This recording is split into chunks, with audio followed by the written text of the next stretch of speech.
It's so nice to de-stress.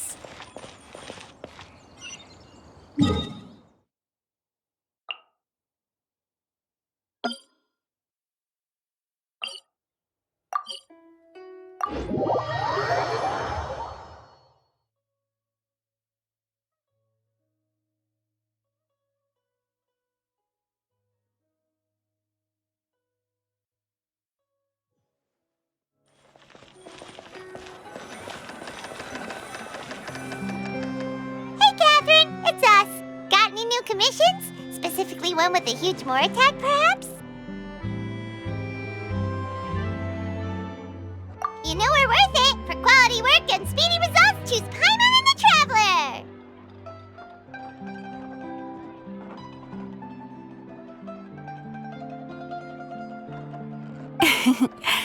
It's always a pleasure to see our two most avid adventurers again. Looking for the next challenge, I see. Actually, we do in fact have a rather urgent commission that is still open. Having read the details, however, I don't believe you'd consider it to be lucrative. Don't worry about that. We were just kidding. So what's the situation? To put it simply, the requester is looking for a temporary replacement actress for their musical. The original cast member ran into some issues and is currently unable to perform the role. But the troupe has also been experiencing some financial difficulties, so unfortunately they cannot afford to pay the replacement actress. That does sound like a tricky situation. So basically they're looking for a volunteer? That's right. Our adventurers reached out to many actresses, but none of them were willing to take the job. There are only a few days left until the performance. If they can't find someone in time, they'll probably have to postpone the show. And delays tend to create all sorts of new problems. Got it. Oh, this one's a doozy. What do you think, Traveler? Any ideas? Even if we took the commission, neither of us have any experience starring in musicals. If you're interested in helping, why not start by having a chat with the requester? He's right over there. Maybe you can't fill the role yourselves, but you might be able to help him figure out another solution. Maybe there's something he hasn't thought of. Oh, it's that guy, huh? No wonder, he looks like he just ate a sour lemon. Paimon approves, let's go!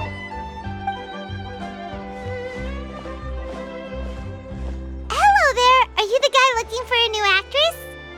Wait, I know you two! Are you really willing to act in my musical?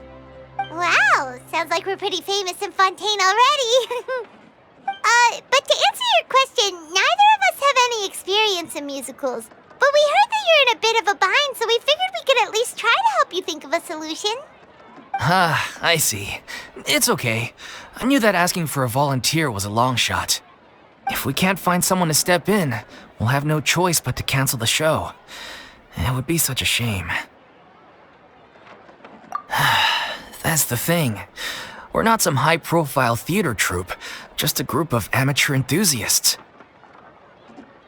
All our sets and props are very crude. We're grateful enough just to get an audience, never mind ticket fees.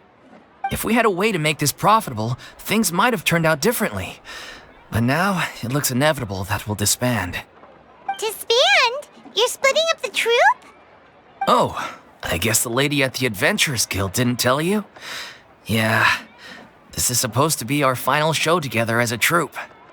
One last show. And after that, we go our separate ways. So we were really hoping to end on a high note.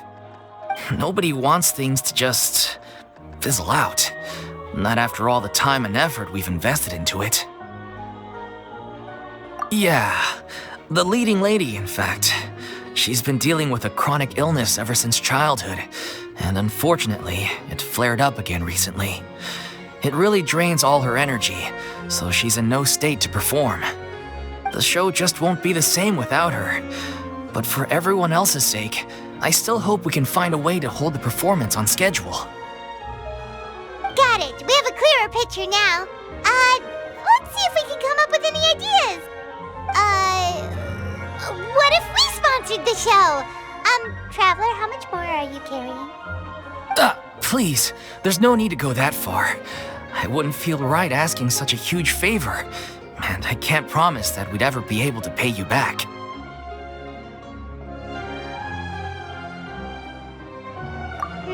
Good point. If the actress just goes through the motions for the Mora, that's not exactly rescuing the show. We should find someone who will put on the best performance possible. Oh, wait! What about... you know who? That's how you know we're the best of partners. Anyway, she should have all the free time in the world right now. She's really good at performing, and she was once super popular with the crowd. Performing in a musical should be a piece of cake for her. Who are you thinking of? Sounds like someone famous. Her! You're... That was a joke, right? Nope. Paimon doesn't actually know if she's performed on stage before, but Paimon's pretty confident that she'd be really good at it. You're not wrong there. She has actually performed in a number of big-name shows before. They were one of the reasons she was so popular. But even if she's no longer the Hydro Archon, it's not like she's suddenly a commoner. She's still an idol to many people in Fontaine, including myself. I just think Lady Farina might feel a bit out of place in an amateur troupe like ours. Well, yes, but... Fair enough. I mean, if she was actually willing to, then of course I'd be honored to have Lady Farina star in our show. I'm sure the rest of the troupe would be delighted too. I'm sure everyone in our troupe has probably dreamt of performing on stage with her one day. Of course, it all depends on whether she's interested. She might consider this opportunity beneath her. No point in stressing about that. We'll only know if we ask her. And besides, things are different now. There's no reason for her to be all high and mighty anymore. Thank you for your help. I guess I'll just stay here and wait for the good news. Good luck. Wait, where does Farina actually live nowadays? She used to live in luxury at the Palais Mermonia, but she's, moved out, right? As it happens, I have her current address here. I can provide it to you. Ooh! When did you get here? I came over when things were starting to sound more promising. I thought I should be at the ready in case my assistance is needed. It is my duty to support commissioners in any way I can. Thank you, ma'am. Thank you so much. Well, now that we've got the address, we'll go find Farina. Back in a jiffy.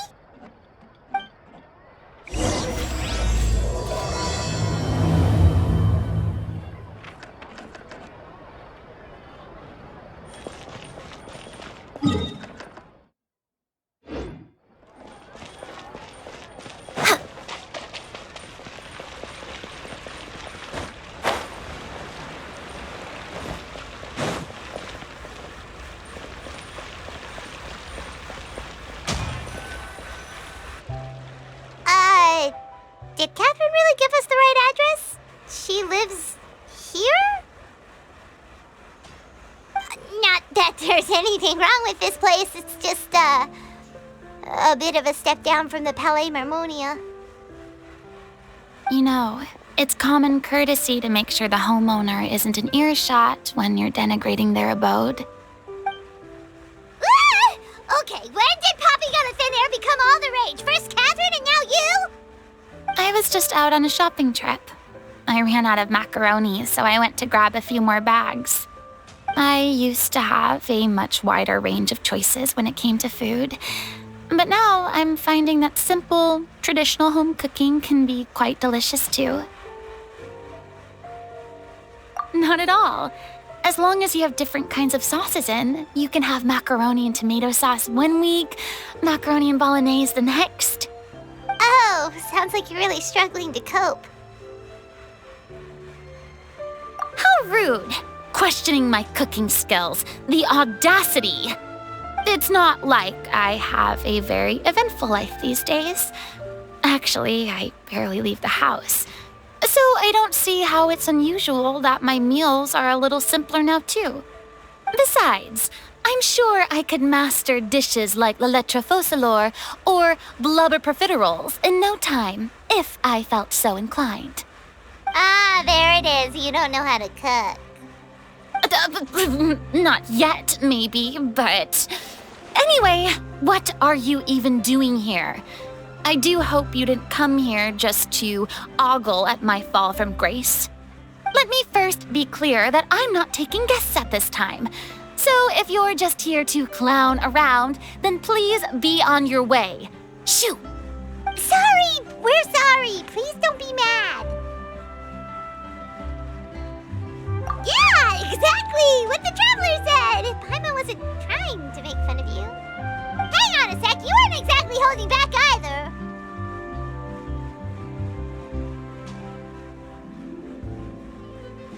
My help? Well, maybe you're forgetting that I'm no longer the mighty Hydro Archon. I don't even have a vision, you know. Don't worry, it's nothing that serious. It's just very specific, and you're the one with the power to help. Oh? Well, if that's the case, then fine. I'll spare you the lecture about your attitude just now. So tell me, what specifically makes this matter so specific? Ah, I see. I knew you couldn't have come all this way just to amuse yourselves at my expense. After all, I was once the brightest star in all of Fontaine, well-versed in all the various performing arts. A mere musical is well within my capabilities. But given the present circumstances, I'm afraid I must regretfully decline your casting request. How come? It sounds like this would be a breeze for you. True, but I have made a decision to retire from the stage. Although I am no longer required to play the role of the Hydro Archon, the time I spent inhabiting that character has left an indelible mark on me. Centuries of pretending to be a different person changes you completely. I'm not the same person I once was. Of course, that can't be undone now. It's too late, and I have no intention of reinventing myself all over again. But at least I can say that I no longer desire to play any new roles. Paimon can understand, but this is just a one-off part to fill in for someone who's sick. Surely that's okay. Whether it's a one-off or not, it's a boundary that I've committed to no longer cross. If I make an exception to the rule now, I'm just leaving a back door for myself, which would be the same as not having a boundary in the first place. So I'm not going to perform, and that is that. Okay, guess there's no convincing you. Well, is there anything else we can do to help out the troupe? Otherwise, they'll just have to disband without any fanfare. Do you know any other actors who might be interested in the role? Nope. Short and to the point, okay. I've never been great at maintaining relationships. Besides, anyone I've ever worked with probably couldn't wait to get rid of me. Since I'm just an ordinary person now, they'll probably just laugh in my face if I go asking them for help. True, but I mean, could you even blame them? I show up out of the blue, begging and groveling for their help with a show they won't even get paid for? Oh, no way. I'm dying from embarrassment just thinking about it. Nope, not happening. Well, is there anything else we can do? This performance really means a lot to the guy we're working for. Have I not made myself clear? You're barking up the wrong tree. I don't want this job, nor do I know of anyone else who would. Sorry. I didn't mean for that to sound so harsh. I wish I could help, really. But if I thought I had the answer to this problem, I would have said so by now. It's all right, Farina. Paimon just wanted to make sure we tried everything. Oh, everyone in the troupe will be so disappointed.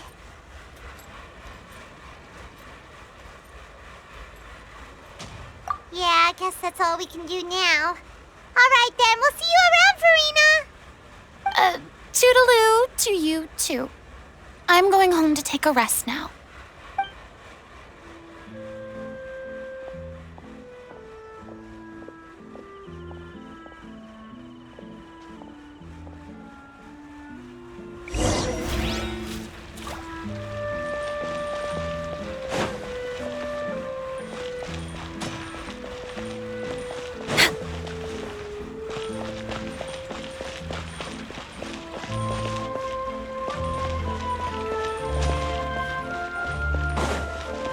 It's too bad, but we have to respect Farina's decision.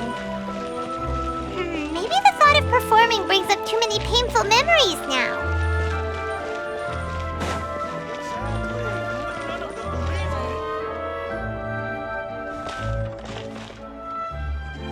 Huh? What's going on? Are they arguing?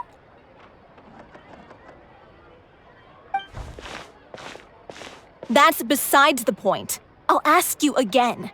Why did you start looking for a replacement without my consent? When did I tell you I'm going to take a step back? You didn't need to say it. We've known each other for how long now? We know the signs. But you never tell us about your illness, even when it's clearly flaring up. And that gives you the right to make a decision on my behalf? Shortly after you left, the troupe's lead actress came to the Adventurers Guild. She believes that she's healthy enough to perform. Excuse me, but can you both take a moment to discuss something else for now? The adventurer assigned to your commission has returned. Sorry, I was just dealing with a little misunderstanding.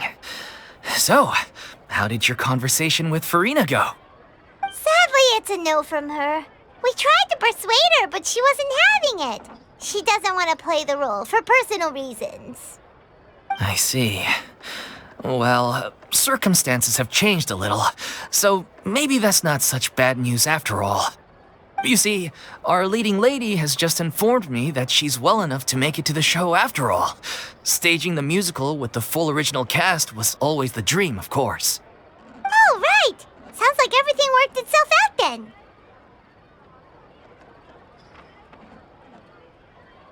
Yeah, she'd be livid. We'd get the scolding of a lifetime. Jeez, is Lady Farina really so harsh with people? Only joking, calm down. So, guess we can consider this case closed now, huh? Despite the fact that we failed to complete the commission, we were still racking our brains for ideas on the way back here. Look, there's no point arguing with you about this anymore. You've made yourself very clear, so I'll stop looking for a replacement. This is the last chance we have, though. If your illness flares up again, there won't be time to find anyone to replace you. So, are you absolutely sure you'll be able to handle it? The whole team is putting everything they have into this final performance. We have to make sure it goes ahead. Yes, I'm completely confident. I've been taking a new medication from the doctor, and it's working brilliantly. I'll definitely be able to tough it out until the performance day. I share everyone's desire to commemorate all our years as a troupe with a proper farewell show.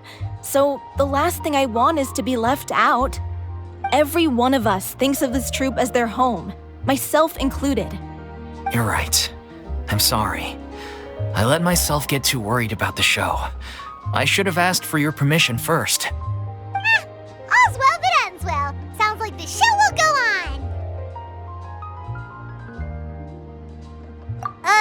Sure.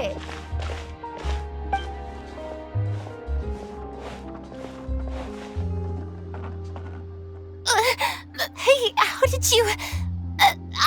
I was just passing by because I realized I forgot a couple of items on my shopping list. All right, I'm coming. No need to drag me.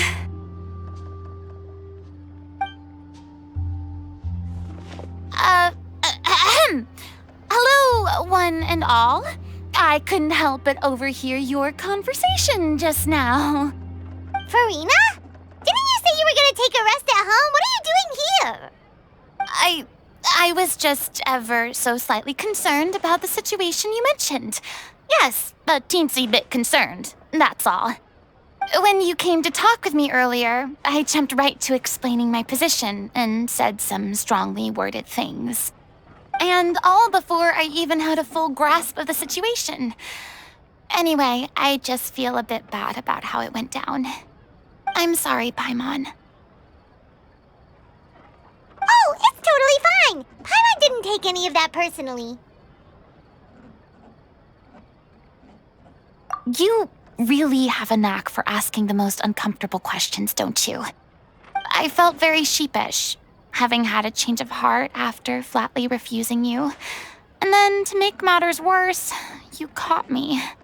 But in any case, it sounds like the issue has already been resolved. Yeah. When they said they were gonna ask for your help, I almost had a heart attack. I mean, how could we be worthy of having Lady Farina star in our show? There's no need to think like that, and no need to keep addressing me as lady. Just Farina is fine. I was wondering, if this troupe is so important to all of you, why does it have to disband? If the difficulties are purely financial, then there must be a solution. You could put the shows on pause while you look for a sponsor, for instance. Everyone seems so devoted to the troupe. I'm sure if you keep chipping away, you'll find a way through. We all want to believe that, but some things are just beyond our control. Everything's been going downhill ever since we lost our director. She was the heart and soul of our troupe. She kept us going. Her name was O'Reilly, and she was the founder as well as the artistic director of our troupe. And tragically, she was a victim in the serial disappearances case. What? That's actually how I recognized these two. It was all thanks to their efforts that the true culprit was brought to justice. But still, no sentence can bring our director back to us. She was a loyal fan of your performances, Miss Farina. They were what first inspired her to get into musical theater. She rallied many people around her who were destitute or had lost their sense of purpose in life and convinced them to join her troupe. She wrote her own scripts, acted on stage, and mentored each and every one of us. People loved our performances back then. We seemed to be going from strength to strength. Things were really looking up for us. And then disaster struck. Yeah. After that, the entire troupe fell into disarray. None of us know anything about script writing, let alone how to handle the business side of things. We've been doing the best we can. But despite our efforts, things are slowly but surely falling apart. It's agonizing. But ultimately, we'd rather end things now on our own terms than stick it out to the bitter end and watch all our dreams turn to dust. Oh.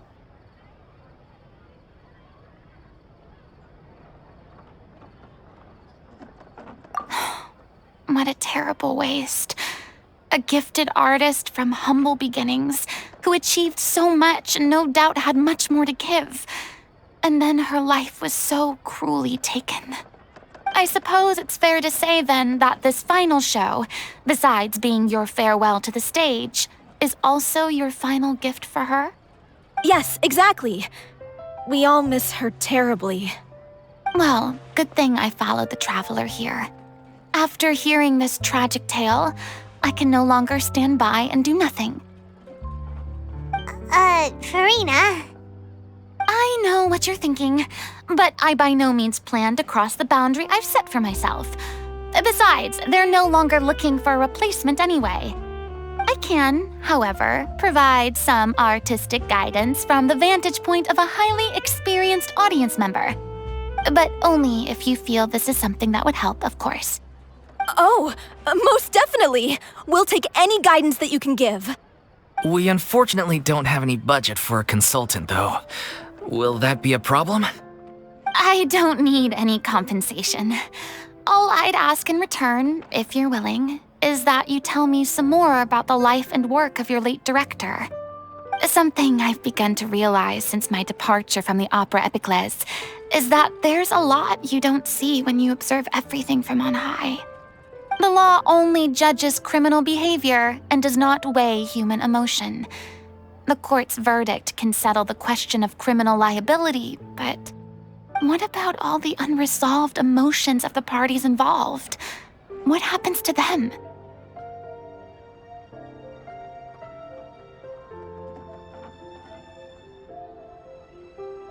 An interesting answer. But if you ask me, I think all emotion shall ultimately return home to the heart and slowly settle with the passage of time. Take, par exemple, how this troupe pines for their late director. Things such as this I have never witnessed before, and so I should like to observe, perchance to understand. Huh. Still a fan of your old dramatic monologues then, huh? You just want to get back in on the action, don't you? No. This is a completely different situation. Pearls before swine. Ah, the name's not Swine, it's Paimon! Would you be willing to join me? Come on, take a break from adventuring to listen to a story. Thank you all so much. Our director was a huge fan of Miss Farina's performances, as of course we all are. All right, follow me. We'll go to our usual practice space. Please excuse the size. It's a little on the smaller side.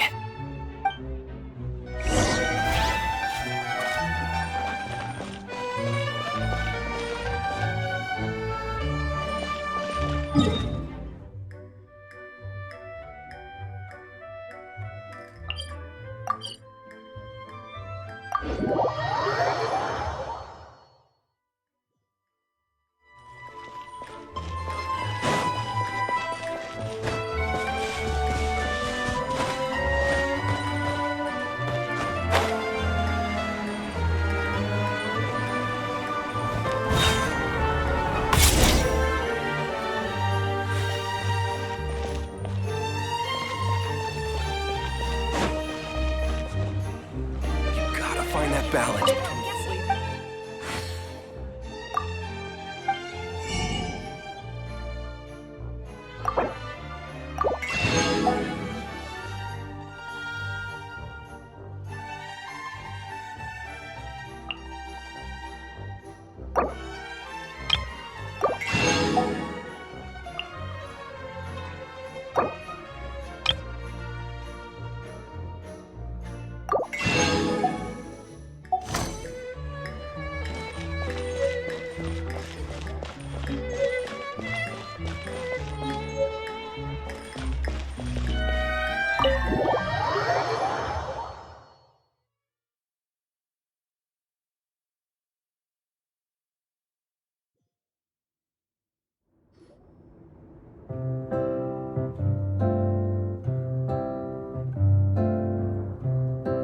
Huh?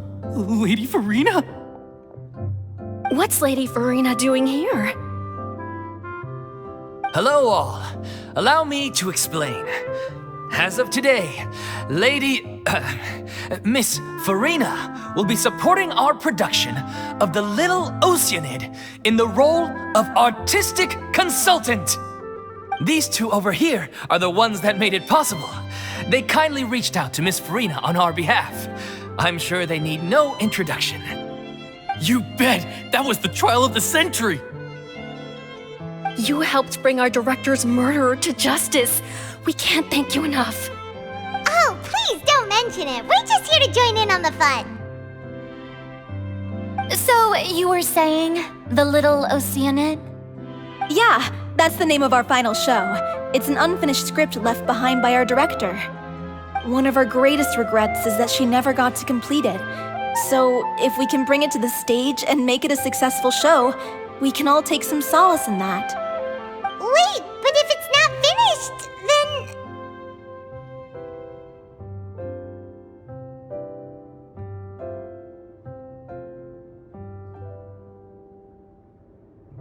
Yeah, we've been battling issues on every front trying to realize this dream. Anyway, let me give you a quick summary of what the story's all about. The protagonist of the story is a young oceanide who transforms herself into human form, despite the protests of her family. She longed to live just like any other human, and sure enough, she found friendship and even love. Everything seemed perfect. But one day, her true identity was exposed, and her world came crashing down around her. So far, so good. A classic tale. What happened after that? That's one of the issues we've been trying to deal with. Unfortunately, this was as far as the director got with her script. We need a proper ending so we can bring this musical to the stage. But people have different opinions on which direction to take it in. We still haven't decided between a happy ending or a true-to-life tragedy. By true to life, you mean the director's sudden disappearance? Yeah, like they say, truth is stranger than fiction. But then there's the question of whether we really want to use the stage to pass our raw pain onto the audience. Exactly. A lot of the time, people come to watch a show just hoping for some light entertainment. We have to consider their emotional stake in this, not just our own. And one last thing. We're still waiting on confirmation from two of our main actors. The first is Paulo, who plays the protagonist's lover. He's locked himself away to focus on writing an ending for the script, but the deadline's passed and we still haven't heard from him. The other is Villemont, who plays the main antagonist. He took the director's death pretty hard. Hasn't set foot in the city since. He did write to us, promising that he'll be there for the final performance, but we haven't seen or heard from him since. So we're not really sure what to make of that. Although, now that we have Miss Farina helping us, maybe we should take the opportunity to get everyone back together. What opportunity? What do you mean? Maybe you're unaware, but your name has always been like a rallying cry for us. Our director was constantly singing your praises. All of us look up to you as a role model. Oh, stop! You're making me all flustered. Although, not in a bad way.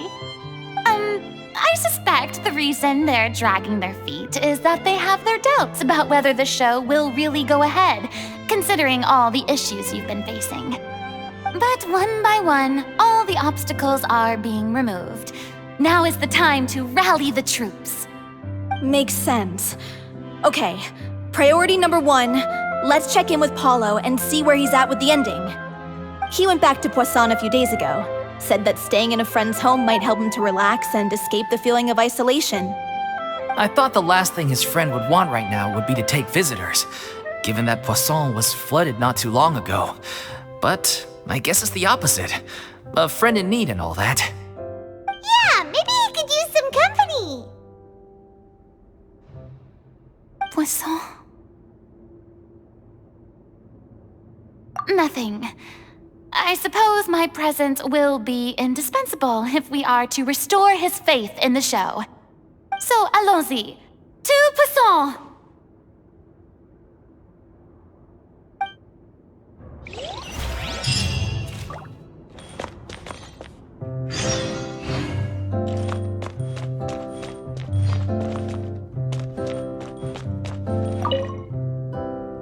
You're off to Poisson to find Paulo, right? Have a safe trip. We'll take care of the troupe while you're gone.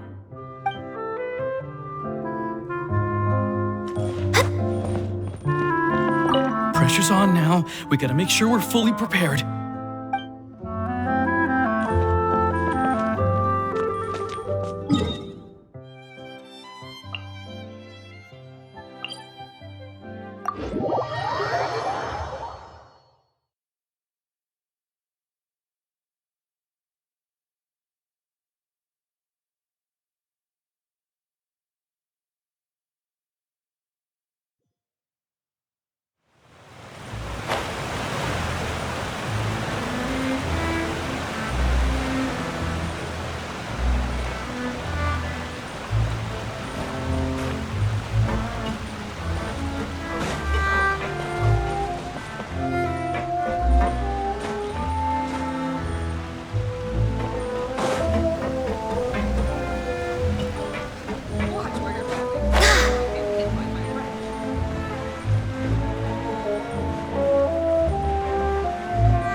If I remember correctly, this is where he's staying.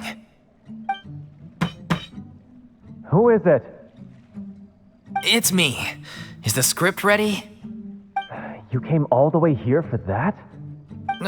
All right. Forget that for now. Just come on out. We've got some great news. Nice try. Look, just give me some time, okay? I'm just wrapping up this last part of the script. I'll be out once I'm done. Okay then. Looking forward to your masterpiece. So, as expected, he's missed the deadline. The ending is one of the most important parts of the show. Even once he's done, it isn't final until we've all had the chance to read through and make sure we agree on it. Someone told me they'd just seen you in Poisson. I assumed it was a case of mistaken identity, but sure enough, here you are. And Farina, too. I was wondering if we might run into her. So, you're here for Paolo? Looks like he could be a while, so feel free to take a stroll around town in the meantime. I've made all the arrangements already. Oh, it's okay. We can just wait here. Thank you for being so considerate, Miss Navia. That sounds wonderful. We'll take that stroll.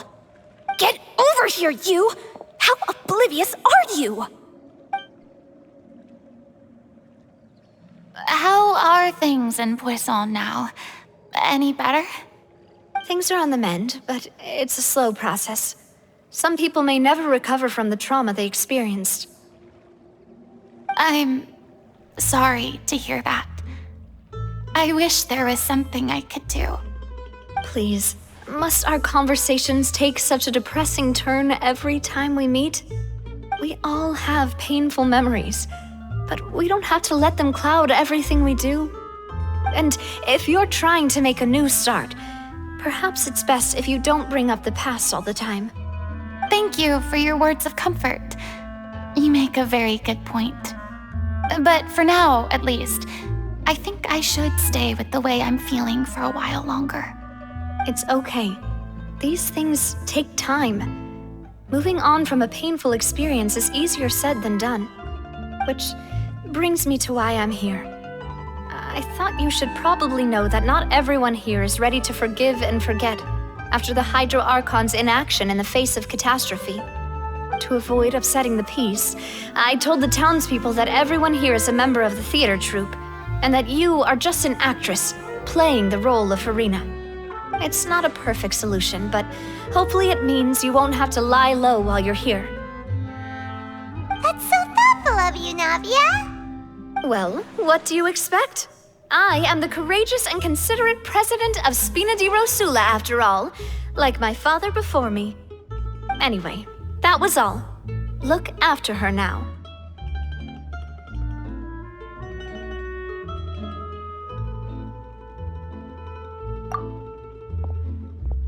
Off we go then. Let's take a look up there. I don't have any friends that I can be frank and honest with, so maybe she's right. You're the closest thing to friends that I have.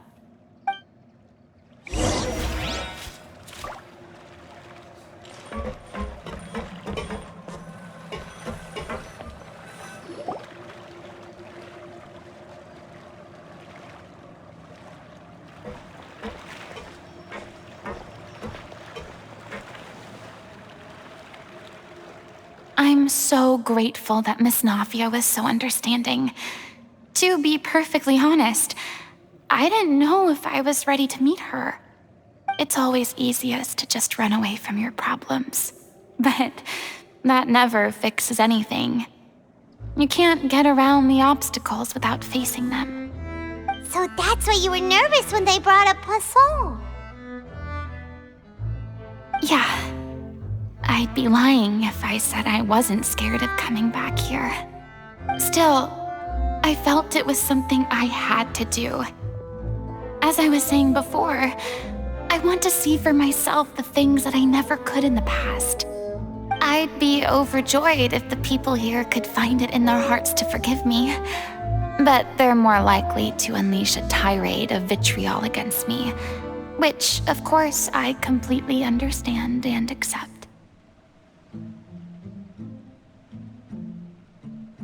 Yeah, I can tell people are watching me.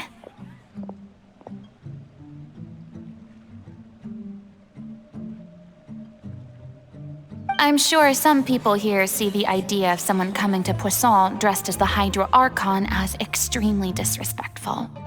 I used to be terrified of the gaze of other people, especially when they had suspicion or resentment in their eyes. I guess I wasn't quite ready for this after all. I'm not surprised you're making yourself go through all of this.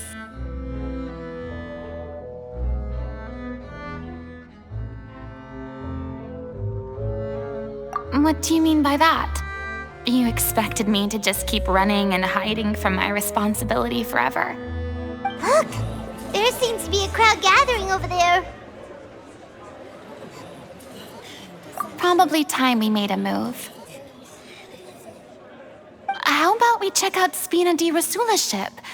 We should have a view of the whole of Poisson from there.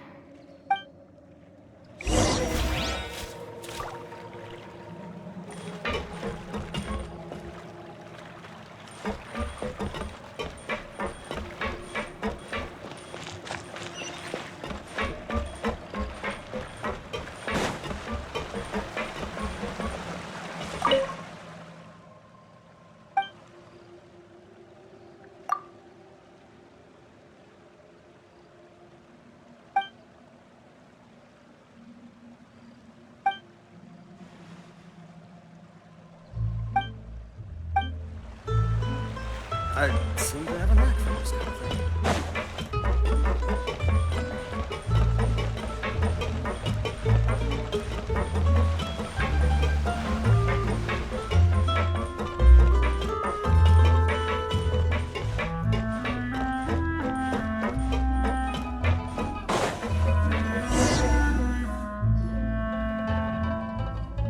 I'm sorry. You probably just wanted a relaxing stroll, and here I am dumping all this heavy stuff on you. We don't mind. It's actually refreshing to see a different side of you. Great. Well, I appreciate your company, so please don't disappear just yet. I don't know whether you can tell, but the years of suffering and loneliness aren't the only reason I have a hard time facing up to who I used to be. As I stand here by the ship, I can't get the images of the rising water out of my mind. One after another, people were taken by the water. All those treasured lives and memories washed out of existence in an instant. They thought their god would protect them. They had absolute faith that when disaster struck, a divine power would save them from harm. And all the while, I played my part to perfection to convince them that was true. But then the floodwaters finally came, and the Hydro Archon did nothing. You shouldn't look at it like that. You were only doing your duty. I've had to go through so many moments like that for the sake of protecting the truth. As time went on, it got harder and harder to bear, and I became more lonely and isolated. Eventually, I realized I had nothing left except the truth. I became terrified of completely failing in my task, and was haunted by the thought of being left all alone, weeping on my throne. Fortunately, we were able to avoid the worst-case scenario thanks to the help of heroic individuals such as yourselves. Everyone rose to their responsibilities, and I finally regained my freedom. But on some level, freedom also means no longer being needed. I have no further use to people. I would have never imagined you'd see it that way.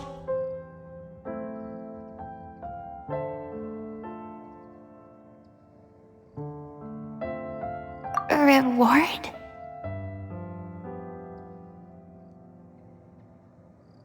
I guess so. Back then, I didn't even dare to dream about having someone to confide in. I was scared of someone recognizing me for who I truly was and exposing a secret I swore to protect. Believe in the Farina you see on stage. She is the one you can trust. I had to keep all my feelings, all my curiosity about life to myself. No one could be allowed to know. That's what I really meant when I said I'm no good at maintaining relationships. So that's where you were coming from. Paimon totally thought you were just a bit of a diva at heart. Could you please get off my case? I don't know what's gotten into you today. I'm making an effort here. You could at least try to do the same.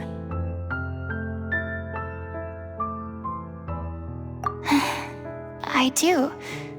I once had nothing but the truth, and now I'm finally free to live my own life again. And even though I have no idea where I'm going right now, at least the choice is in my hands. All right, it's about time to head back. Paulo should have finished the ending by now. Sure! Okay, let's head back and check it out.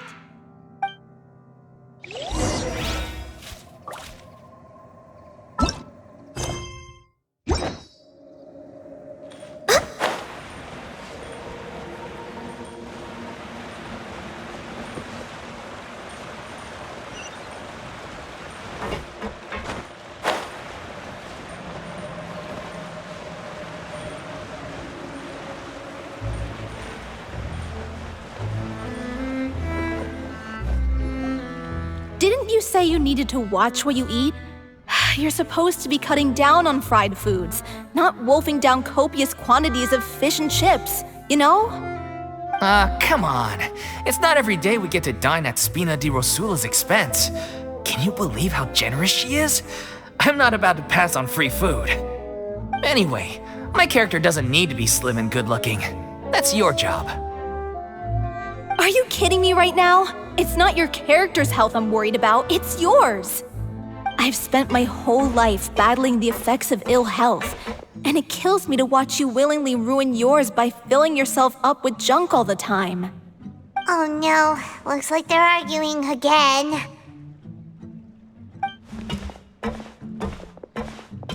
We're back! Could you maybe put your differences aside for a moment? You're back. We've been enjoying Spina di Rosula's VIP treatment in your stead. Paulo's nearly done. We shouldn't have to wait too much longer.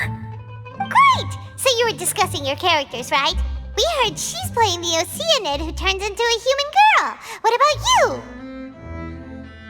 you? Me? I'm an oceanide too.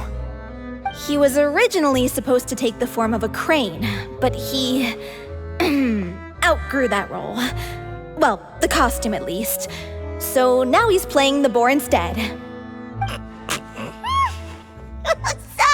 Sorry. The boar's not a bad character, actually. He's the one who raises the little oceanide, yes? That's right. He has some pretty memorable lines too, like when he imparts some solemn words of wisdom to the little oceanide. If you become human, you can reveal your secret to no one. You will face suffering and loneliness. Is this truly what you want?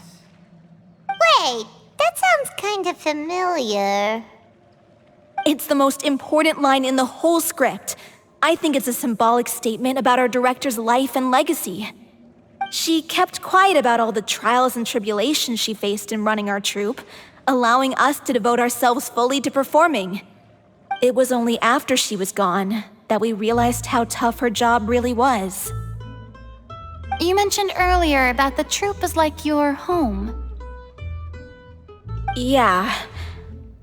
I was born with an incurable illness, and once my family found out it couldn't be treated, they decided they didn't want me anymore. I spent some years taking whatever work I could find and trying to manage my illness with various medicines. But whenever I had a bad flare-up, I'd be lying in an alleyway for days at a time. It was like that until the director found me one day, She told me I had a great voice and asked if I was interested in studying singing from her. I said yes. She took me under her wing, taught me to both sing and act, helped me find Mora for my meds, took care of me when my condition decided to flare up.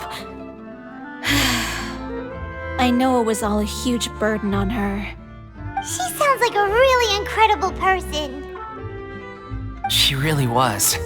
She gave everything she had to her troupe and the people in it. All of us were so proud to call her our director. I was a lost child too when she found me. As the child of a murderer, my parents weren't around when I was little, so I got sent to an orphanage.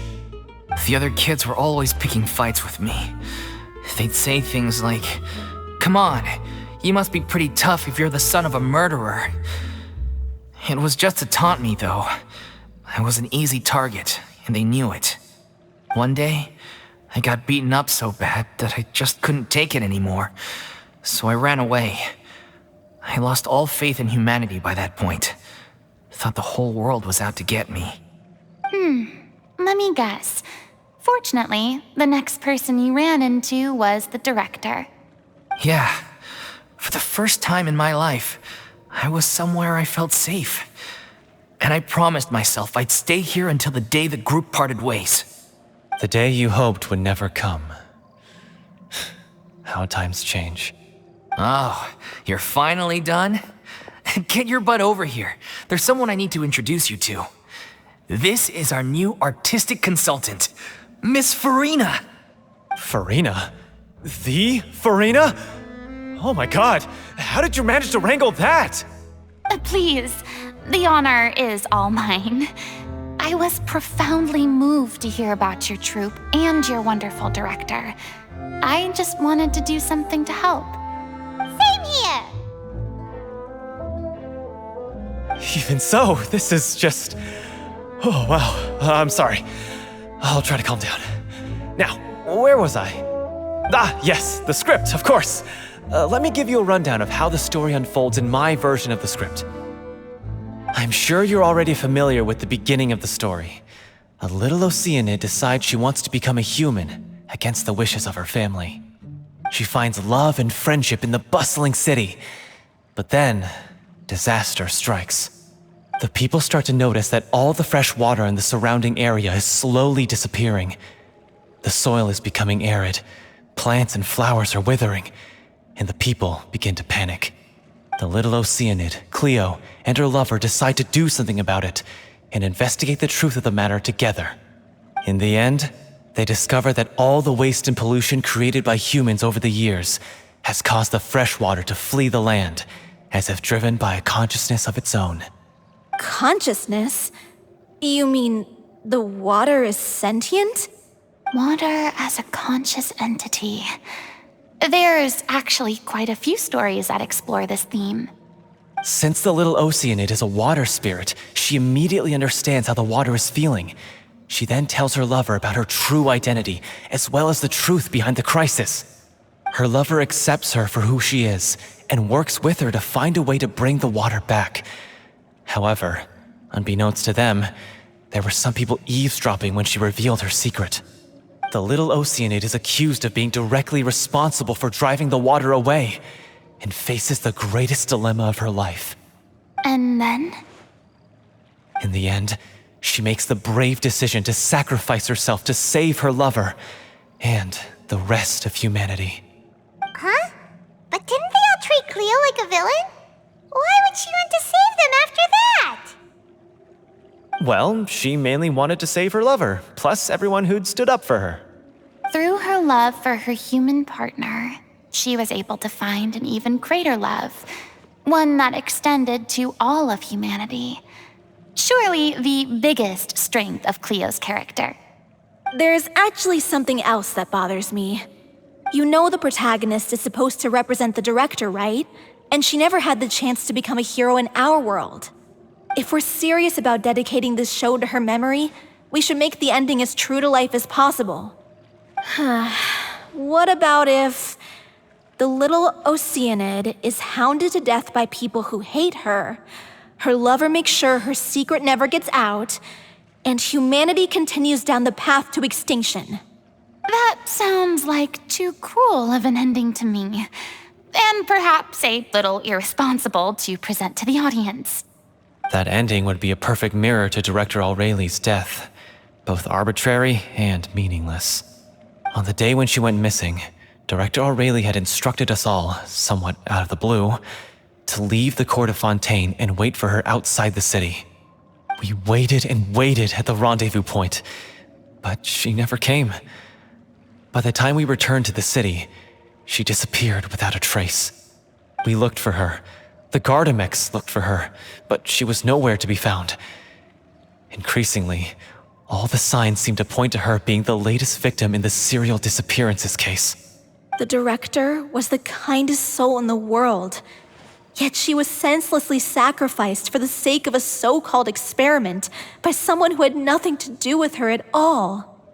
But doesn't the way she suddenly told you to leave the city suggest that maybe she had some sense of what was about to happen?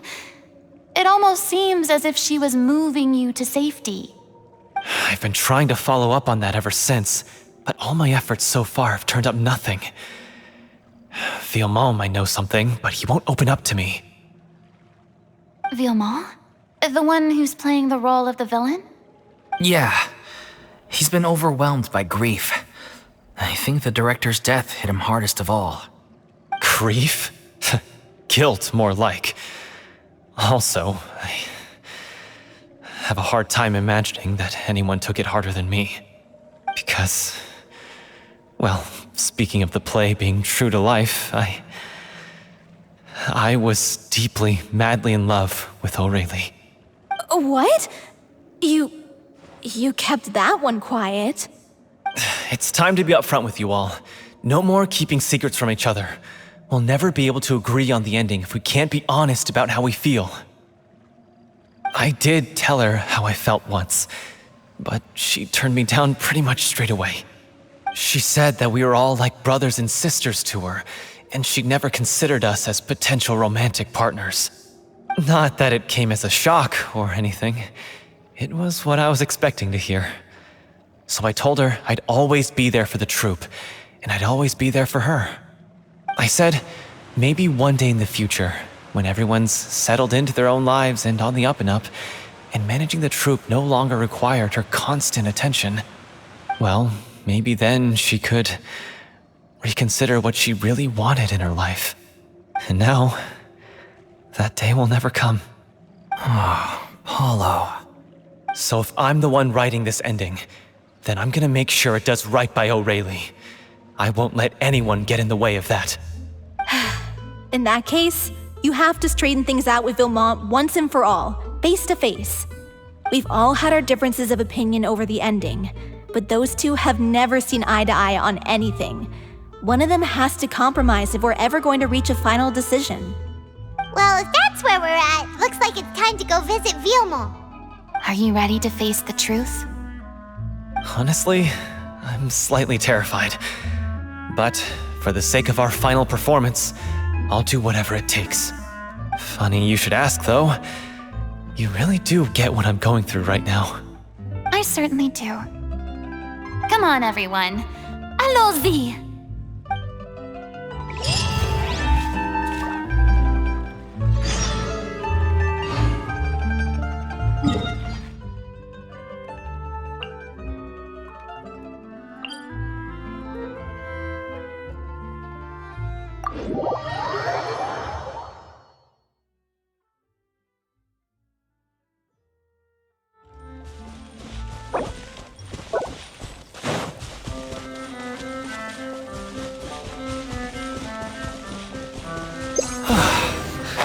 This is tough going. Delphi, are you sure you can manage in your condition? I could ask you the same question. Try to keep up.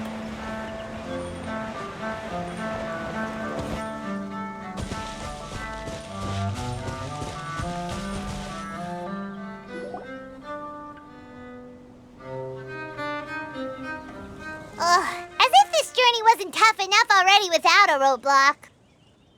Don't worry, We should all be fine with the traveler here. We don't need to take a detour. Wait, why are you all looking at me? You're not seriously expecting me to fight, are you? We're just curious, that's all. I don't think anyone's ever seen Farina in a fight before. Yeah, but don't you remember why? The Hydro Archon willingly gave up all her power so it could be converted into indemnitium. Miss Farina said so herself.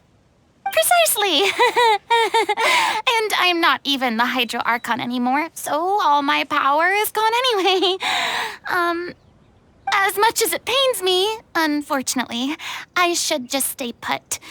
I'm more like a damsel in distress more than anything. That sounded so smug. Ugh, secondhand embarrassment is unbearable.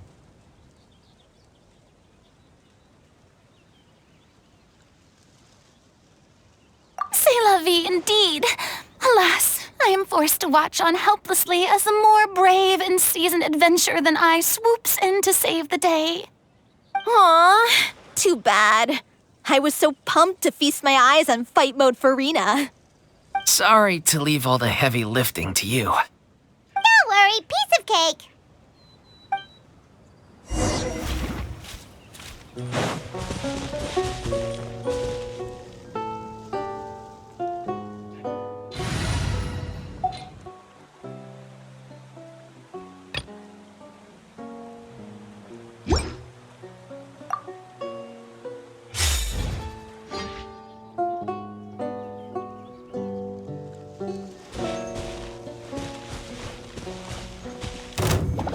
Right now, right here, right now. Midnight Phantasmagoria. You, Blade, you're up. Stand clear. By royal decree. Animal test 6308. Emerge, right now, right here.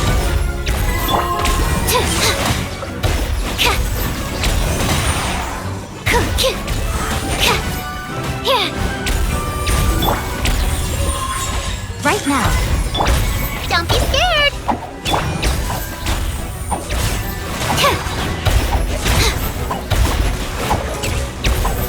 Bravo! Good show! You certainly live up to your reputation.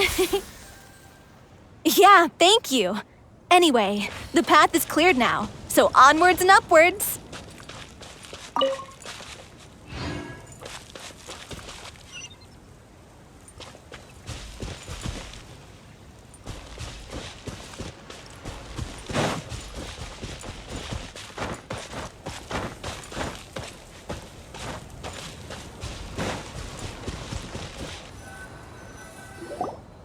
Vilma, are you there? Huh? Oh, it's you guys. Wait, what's Lady Farina doing here? I can explain. We've been rounding up the whole troop. We now have everyone except you. So, you think knowing the truth about the director's disappearance will help you write an ending to the script that pleases everyone?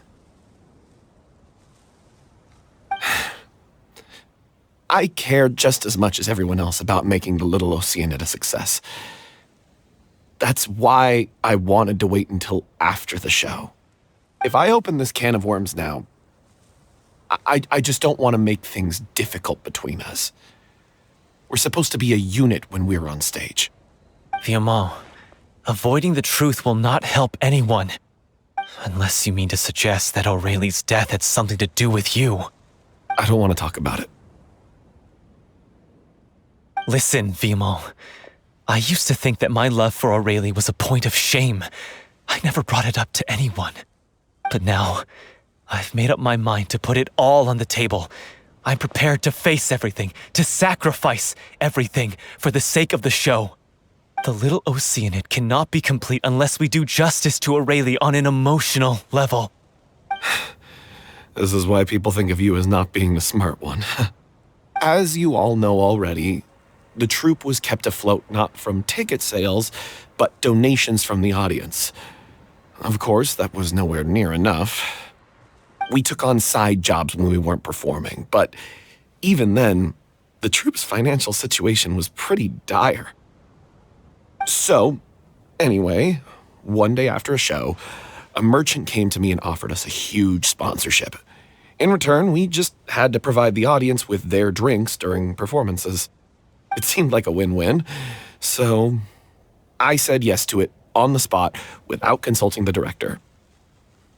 It was only when the merchant came to deliver the goods that I realized the drink in question was synth.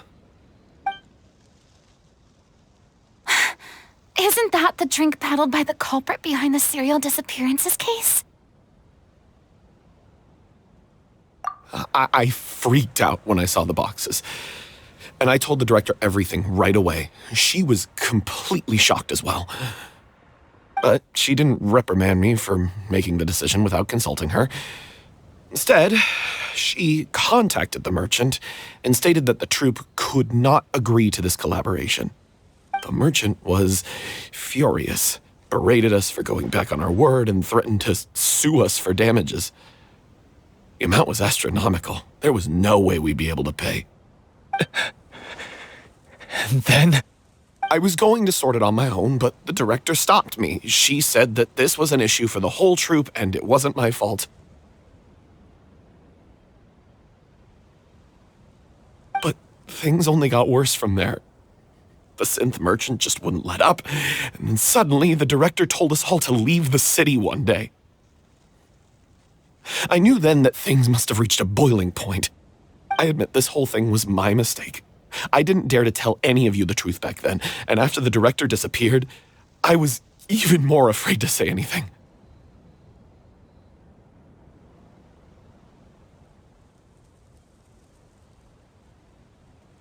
Yeah, I got Aurelie killed. There, I said it. Happy now? Hey, don't say that. You traitor! You knew Aurelie was in danger. Why in God's name didn't you tell us? What do you mean, you were afraid? This was a life and death situation. We could have saved her! How could you be so stupid? Please, try not to get too worked up. Yeah, listen to him. You need to stay calm. Stay calm? How can I stay calm? This guy got Aurelie murdered! She was the love of my life! And he has the gall to try and high-road us, claiming that he kept his mouth shut for the sake of the show! How about taking some responsibility for what he's done? All I can say is I'm sorry. Truly. I wanted to apologize to everyone in the troupe, but that won't bring back the director. What good is my apology now? I'm just a coward who made an awful, terrible mistake that I can never take back. Beat me up if you want. Kill me if you prefer. It's what I deserve. End my life so I can meet the director and apologize to her in person. Get out of my sight! Go! Get lost! I don't ever want to see your face again! That's enough! You've screamed and shouted at each other for long enough. Now pipe down, both of you! Can you stop conflating the show on stage with your real-life relationships in the troupe? You keep saying that you want to use this final performance to pay tribute to your director and celebrate her life. How can you do that if you're just using it as an excuse to vent your own emotions? You're right. I'm sorry. On stage, the lead role is the focal point of the audience's attention. And you're all used to seeing the director as the heart of the troupe. But in her own life, her greatest desire wasn't to be the center of attention. I can tell how much she loved you all, and how much she loved the troupe. What she wanted was to build a warm home for all of her brothers and sisters, to shield you all from the storms that rage in the world outside. That's how you should remember her, and that's what you should be celebrating. I understand why you're trying to make her the hero of the story, but isn't she your hero already? After everything she did for you? Yeah. So think hard about what that means. And then think again about what you hope to achieve by arguing with each other. If you really hate each other and can't reconcile your differences, then you could just call it quits now. Why bother with the final performance if the group is already fractured? But you can't bring yourself to do that, can you? You care too much about Director O'Reilly and the home she built you all to let go. What are you laughing at? I don't see what's so funny. Sorry, I didn't mean it that way. It's just that, for a moment there, it felt like our director was back with us again. If she'd seen Paulo and Villemont at each other's throats like that, she would have scolded them exactly like you did, in that same stern voice. Really? But she sounded like such a gentle person. Of course she was. Even her harshest lectures came from a place of kindness, and it showed. She really was a truly outstanding person. What you said, it really puts everything into perspective. I'm truly sorry.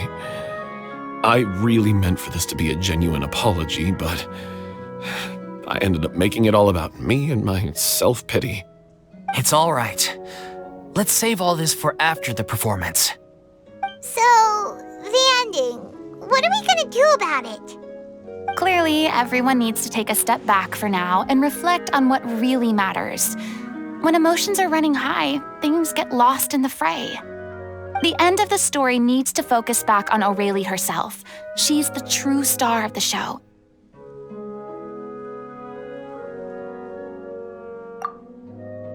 What do you mean? The Traveler is right. You once investigated that underwater synth base and recovered items belonging to the victims. If you could find anything that O'Reilly left behind, perhaps we can get a better sense of what she went through in her final days. You really think that's possible? I trust that nobody would object to the ending of the story being based on O'Reilly's true feelings. No. Well, we'll leave this in your capable hands. Come, let's pay a visit to the Palais Mermonia. The rest of you, head back to the rehearsal location for now and wait for our good news.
You want to review some recovered items connected to victims of the serial disappearances case?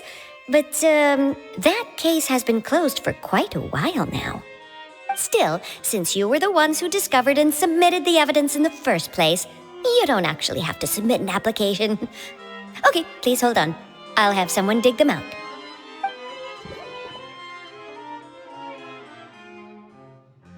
So, this is all O'Reilly left behind. Just whatever she was carrying on her person and this tattered old notebook. Hey! It's full of script lines! And sketches too! Looks like they show where the different props should be placed on stage. Let me take a look. Maybe there's something in here from after she was kidnapped. Aha! I found something. To whoever discovers this diary. Let's see. Looks like she kept a detailed record of her captor's actions. She even mentions the truth behind the experiments on dissolving young women. If we'd had the chance to examine this notebook carefully back then, it would have been a conclusive piece of evidence proving Vacher's guilt. Vacher took so many lives. It's still so unthinkable how many victims he had. I guess O'Reilly must have written all of this down in the hope that her records would one day be of use to investigators. Wait, it cuts off.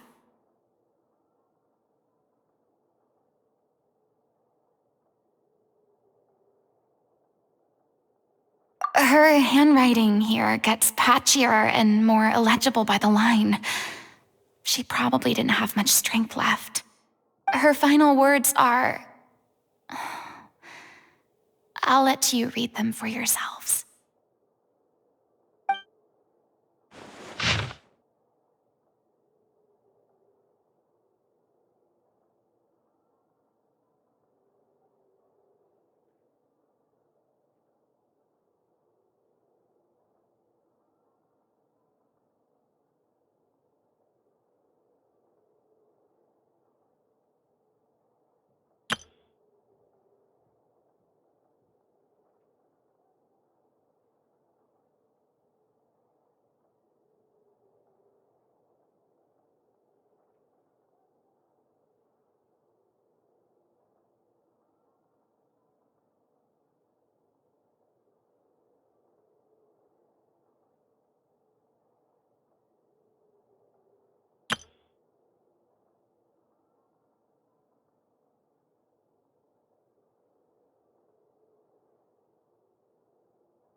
She was so terrified.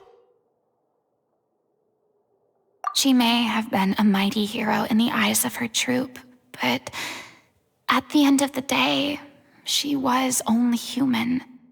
I can't bear to think how painful and lonely her final days must have been. Wait. This part on the last page sounds strangely familiar.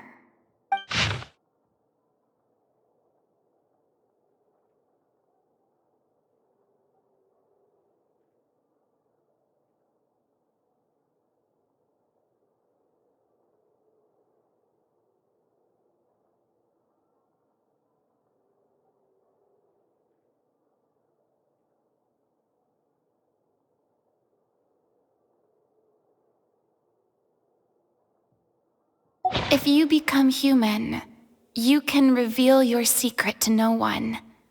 You will face suffering and loneliness. Is this truly what you want? Isn't that the most important line in the little oceanide? Because I am an older sister to them. Oh. So she didn't regret her decision, even as she sat in silence, waiting for death to come. I'm sure this is what the troupe would have hoped to hear as well. She had their utmost trust, admiration, and love, and she truly deserved it. Let's go. It's time for them to learn Director O'Reilly's final thoughts.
She deserves a hero's farewell.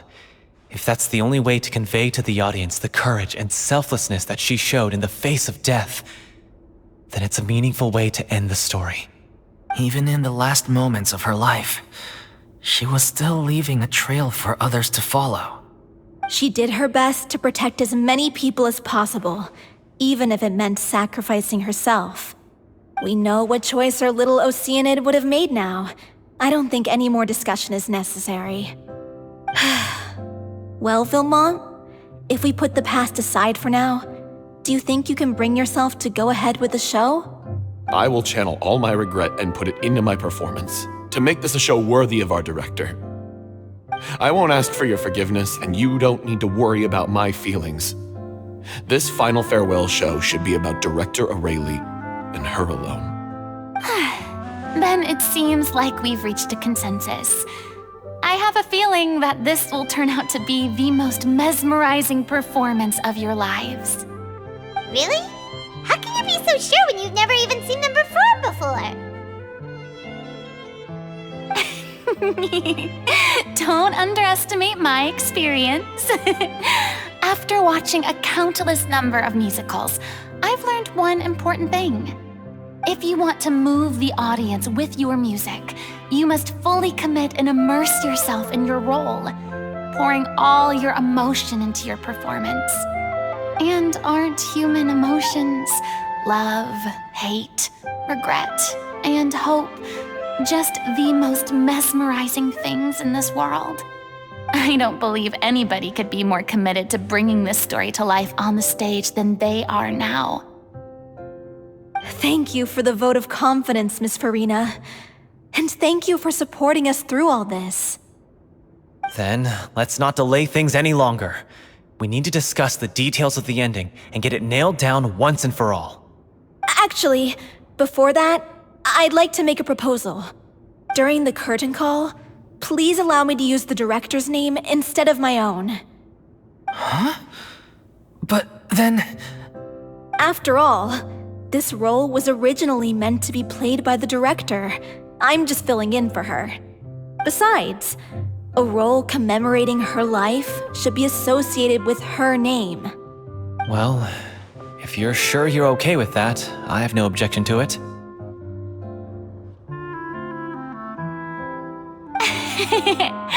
Now we're talking like a serious acting troupe. All right, I'll leave you to fine-tune your musical while I go and procure a stage. Procure a stage? Oh, it's okay.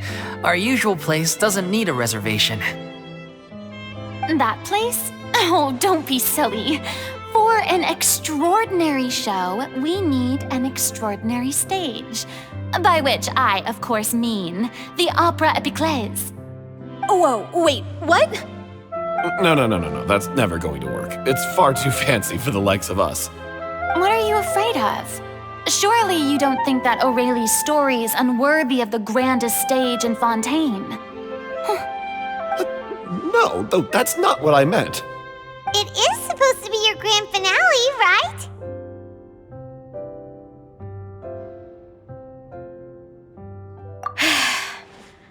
I have no problem with it then. How about the rest of you?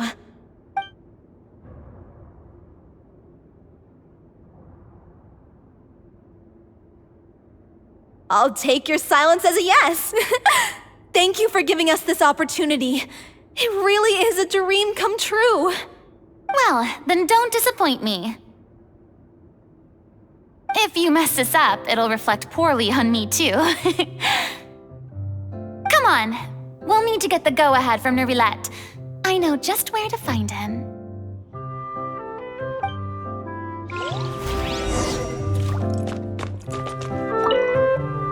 First Miss Farina, now the Opera Epiclese? If only the director was still with us. Hey, come on. There's no point in dwelling on that now. We have a lot of work to do. Yeah, you're right. Now's not the time to get all melancholy. During the final scene, maybe we should stop the music just before Cleo takes the stage?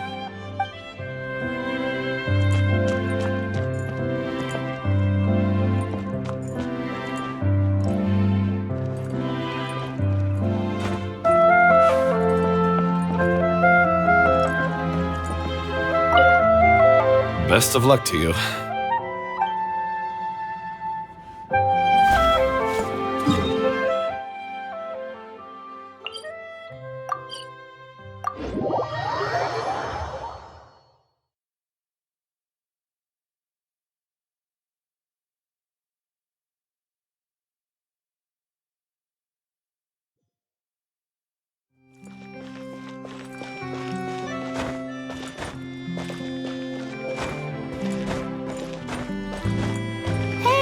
Look at that!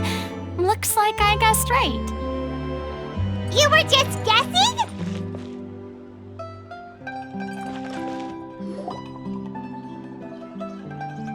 I knew you'd be here. I'm here merely for a short break. It has been a while, Miss Farina. And you too, Traveler in Paimon. What might I assist you with today? I would like to book the Opera Epiclese for an event. You see...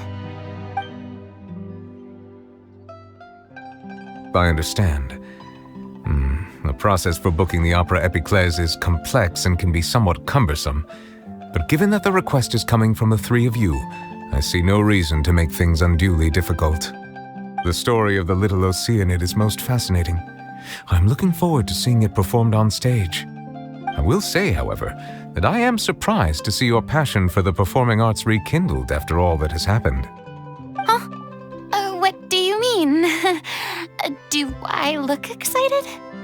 Yes, and this is the first time that I've seen you like this since your departure from deityhood.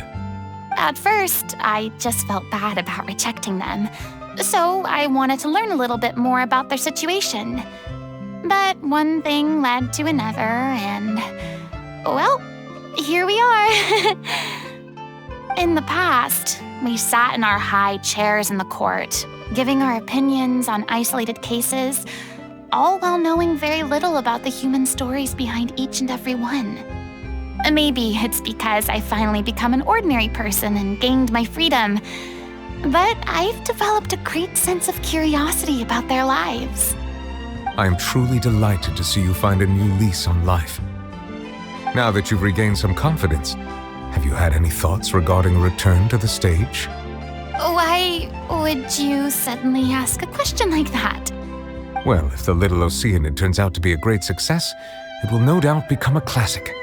Many theater companies are certain to add it to their repertoire. The experiences and decisions of the protagonist Cleo are all modeled after your own. Naturally, this makes you eminently suited to playing the leading role.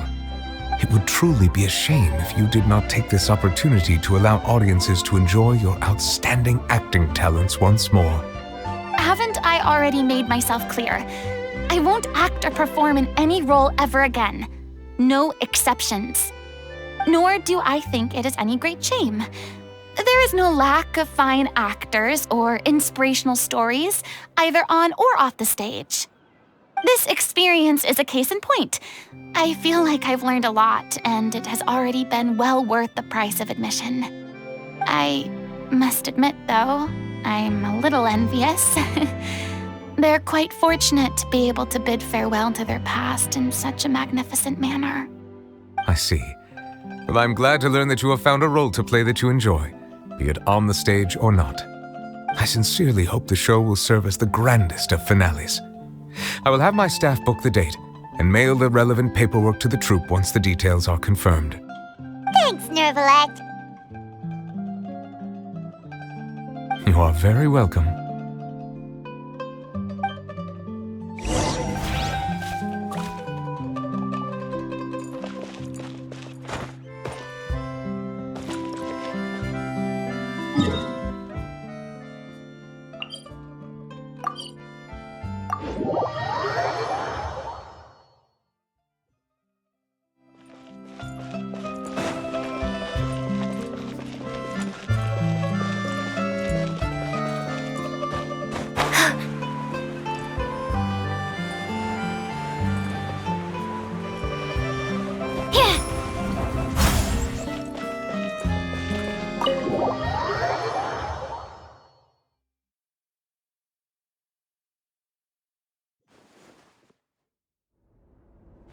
Good news, everyone!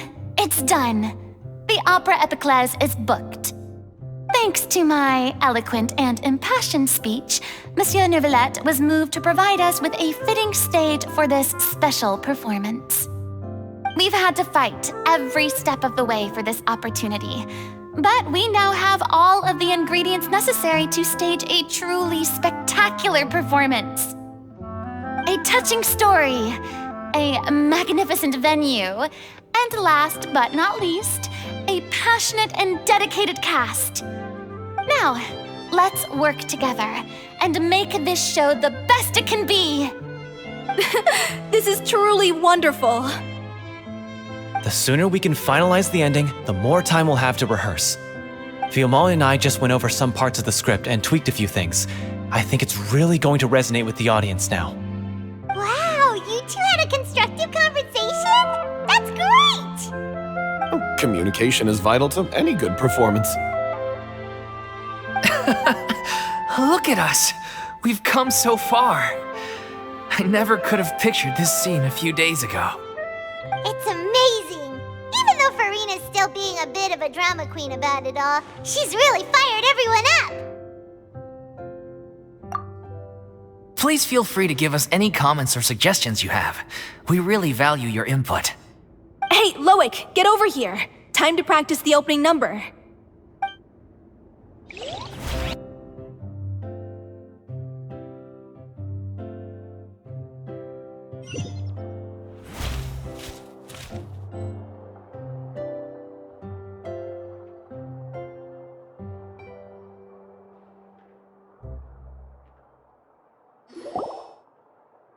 Cursed Cleo. She stole the waters of life from us. She's a fraud, and she must pay for her crimes. This has nothing to do with her. The ignorance and hatred of our people is to blame. How can we hope to win back the water's favor if we don't change our ways? This guy could be useful. Take him hostage. If Cleo wants him back, she'll have to show herself. Leave this place, oh little oceanide, and never, ever look back!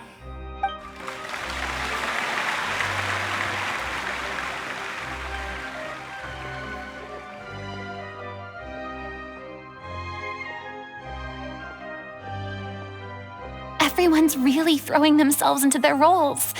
I haven't seen such a fine performance in a long time. If only... What should we do? It's almost time for her to take the stage! Why? Why does it have to be now? Hey, what's going on? You're due on stage any second now. Oh no, not again. But why? What about your new meds? Did they stop working? They've been getting less and less effective over time. I've had to keep increasing my dose. What? I thought they cure it. So they were only managing your symptoms? I figured whatever it took to get me through this final performance. How could you do this to yourself? And after that lecture you gave me about not looking after my health. I'm sorry. I've let everyone down. You... This is a conversation for another time. How can the show go on without its star performer? Miss Farina, I'd like to make a request of you. Say no more. If you're sick, you need to rest. I know what you're going to ask. Loic, your character has no more scenes, correct? Oh, yeah. I think my scenes are all done. Although, I do have one more line. But I guess another guy in the troupe with a similar voice register could take it. Why? Please take Delphi back to her place to rest. I'll sing the finale. From the sublime to the ridiculous. After all that, everything's come full circle. Thank you, Miss Farina. I'm so sorry to put you in this position after everything you said. Never mind. What's done is done. It's really my own fault for getting in too deep. No one likes regrets, myself included. Leave it to me. I've watched you rehearse so many times that I've learned Cleo's part by heart. I do not doubt your acting skills, but please allow me to ask just one more question. After all, this show is dedicated to the life and legacy of our director. What, in your opinion, is the reason Cleo shines so brightly? It's her pure heart. Despite all the pain and loneliness she had to endure, she never once stopped believing in the beauty in this world. Well said. I leave Director O'Reilly in your hands.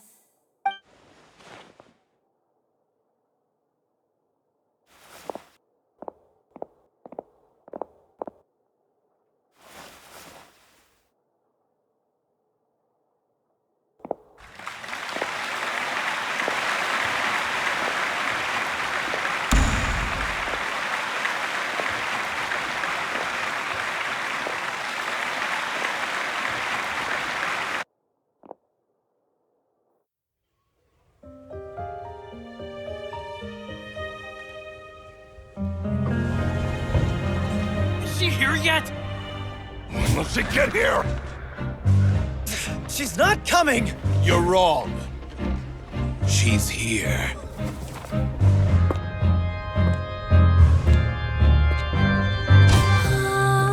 Si je pouvais vivre dans l'eau, le monde serait-il plus beau? Me pardonneras-tu, ô chère mère? L'eau dans son courant fait danser nos vies, et la cité elle nourrit, ainsi que toi, mon doux amour. But what about your wish? My wish.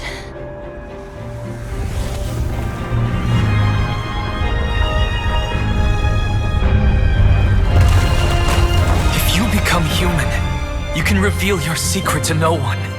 You will face suffering and loneliness. Is this truly what you want? Le grand amour ne suffit pas, seul un adieu fleurira. C'est notre histoire de vie, douce et amère. Moi, je serai toujours là, à voir le monde et sa beauté, et ça ne changera jamais, jamais.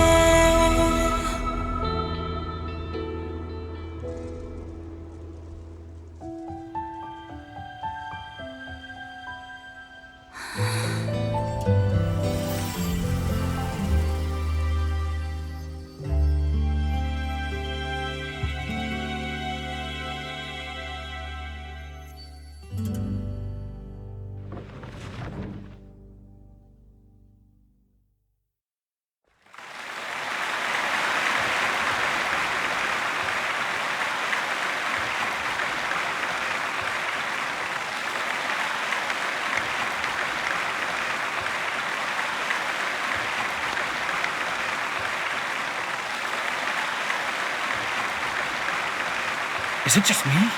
Who was that lady Farina on the stage just now? She hasn't been seen for a while now, and she just appears out of nowhere? Gotta say, though, her acting skills are as superb as ever. The little oceanide, Cleo, played by Aurélie Fumont.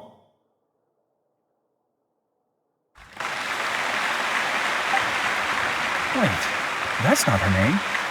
What's going on? I don't know. Maybe it's just a doppelganger. I've spent a lot of time out of the spotlight, and they didn't use my name during the curtain call either. Hopefully, not too many people recognized me. It's too bad that I had to break the one clear rule I'd managed to make for myself, even if I had no choice. Still, I have to admit that, despite despite everything. It felt good to be back on the stage again. Finally, we would like to give a special thanks to our artistic consultant and event coordinator, Miss Farina. Hey, that's not what we agreed on. Oh, so it was Farina after all. She's back. Honestly, what is he doing? He should have run that by me first. All right, calm down, don't be mad. This was a group decision. We just didn't want your contributions to go unacknowledged. After all, it's been the rule in Fontaine since ancient times that everyone's work, visible or invisible, is equally deserving of recognition. Yes, I know the rule, but it should still be applied on a case-by-case basis. I wasn't ready for this yet. It's no big deal. What's the worst that could happen?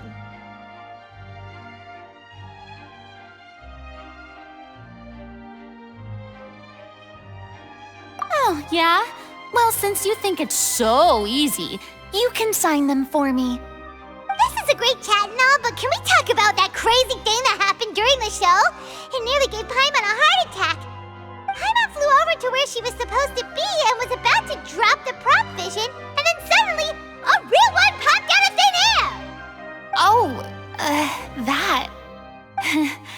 I've got no idea what happened there either. But hey, it worked pretty well, didn't it? I'll bet the audience has never seen such a realistic prop. Wait, what about Dolphy? I wonder how she's doing. Oh, let's go check on her as soon as we finish clearing the stage. Yes. Plus, she'll definitely want to hear how the end of the show went. If nothing else, we can safely say that we accomplished what we set out to do.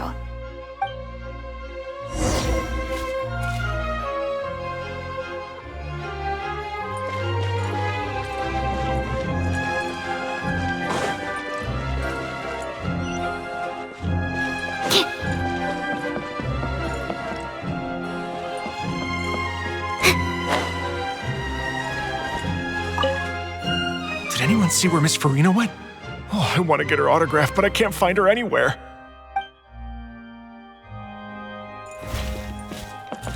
I thought Cleo's actress sang very well. Why did they swap her out at the end? I don't know. Maybe that's just how it was scripted.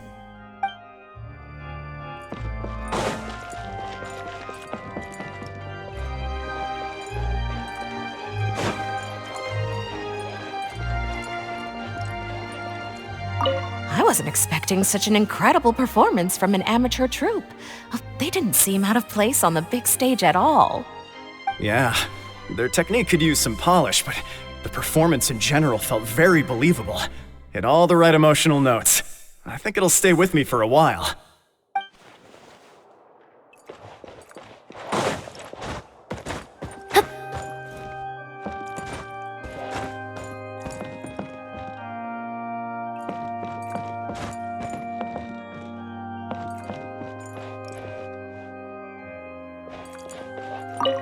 What a surprise!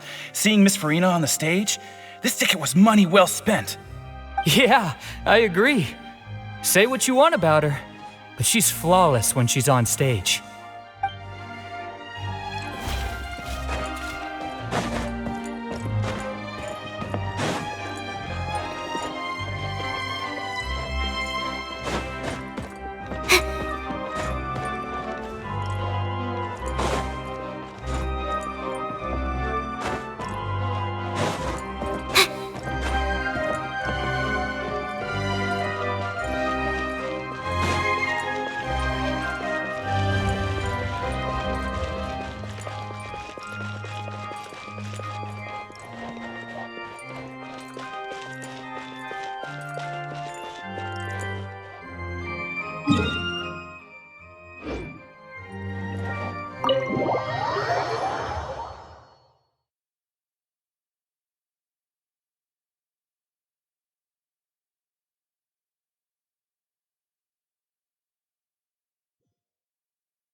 Ah, you're back.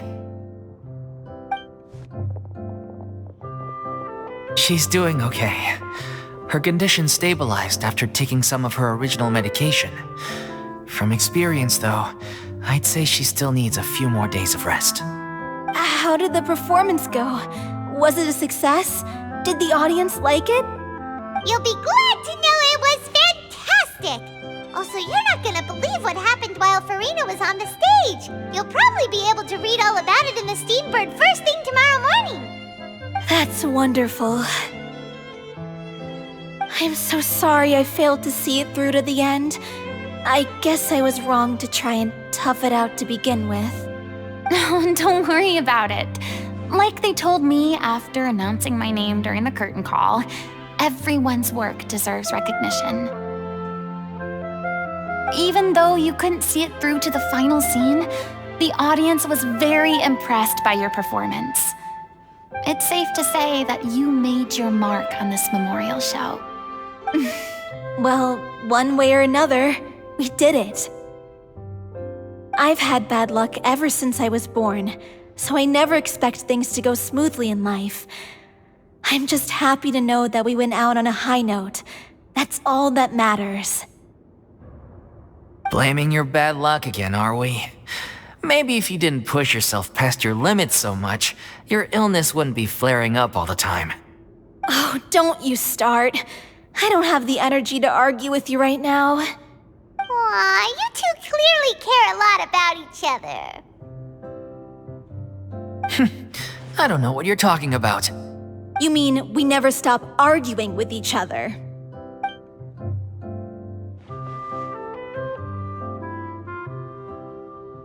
So, any plans for the next step? After the brilliant performance you put on, the reputation of your troupe is sure to spread through Fontaine like wildfire.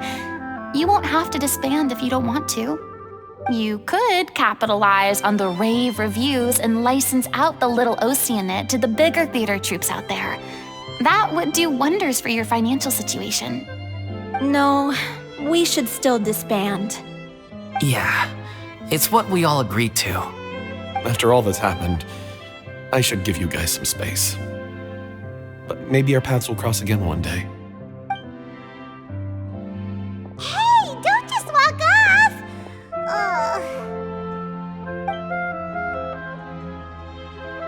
I still want to keep performing, so I might join another troupe.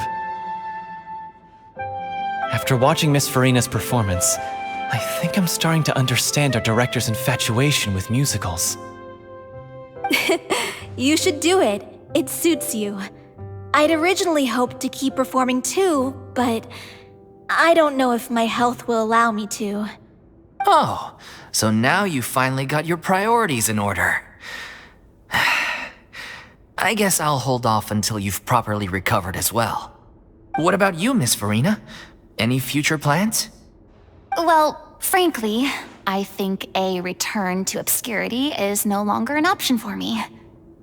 I'm sure a slew of consultancy requests will hound me wherever I go, until I finally acquiesce. You rather sealed my fate there with your special thanks at the end of the show. Sorry.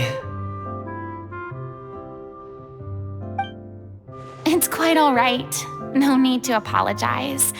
What I meant to say is that this whole experience has shown me that perhaps I'm not as averse to a return to the stage as I'd previously imagined. Maybe Nervilette was right. Maybe Cleo is the right role for me. I still don't wish to pretend to be someone else, but I do have a desire to express myself. So, maybe the show will go on for me after all.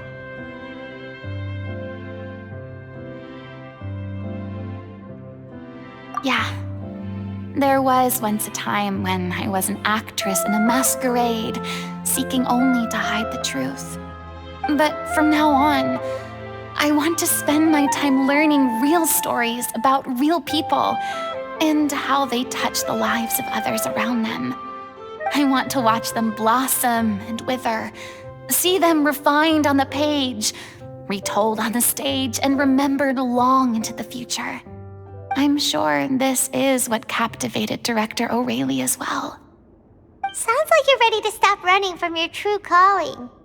The more you get out into the world, the more you'll discover what a fascinating place it is.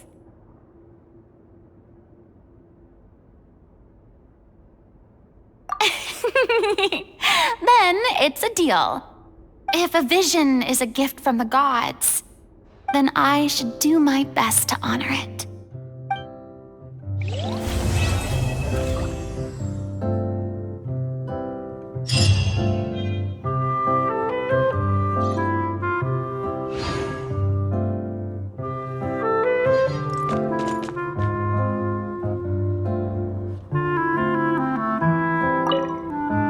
I'm just finishing packing up. As soon as I'm done, I've got an interview with the Steambird to get to.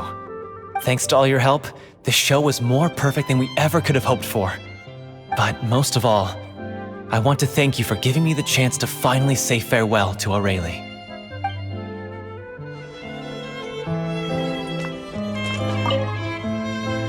Now that the buzz is worn off, I feel ready to pass out.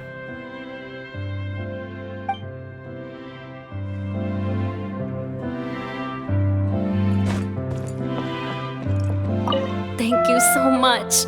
I feel like I've rekindled the passion I had when I first joined the troupe. It might turn out to be too little, too late for me, but still, this has been the experience of a lifetime.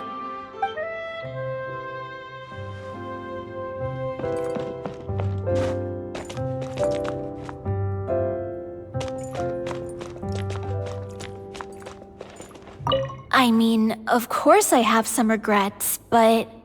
There'll be plenty of opportunities in the future for us to tell the stories that we want on stage.